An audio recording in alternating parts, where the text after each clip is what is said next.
I'm Dr. Frank Martin, Director of Arterial Health in Columbia, South Carolina. First test we do is something called EndoPAT. EndoPAT is a test that was developed in 2003, approved by FDA.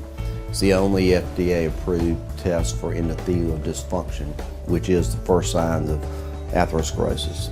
If you can find that in an asymptomatic patient, then you can treat it and hopefully prevent cardiovascular events in the future.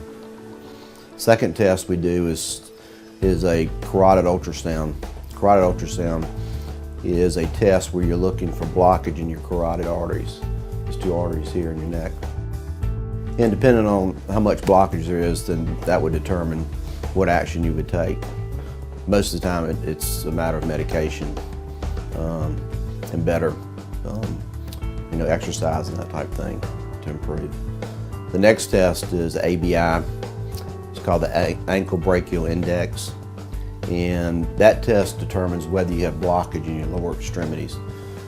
So we do a blood pressure cuff here, blood pressure cuff here, blood pressure cuff in both legs, and that determines if there's blockage in the lower extremities.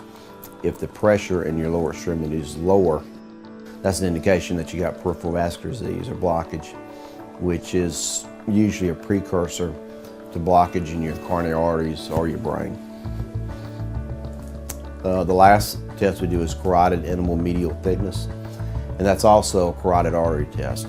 And what we do is look at the intima, which is the lining, the inside lining of the artery, to the middle of the artery called the medium. And the thickness of that determines your arterial age. And for example, I've had a 26-year-old pro football player with an arterial age of 62. So when you find people that age with that much arterial age, something needs to be done immediately.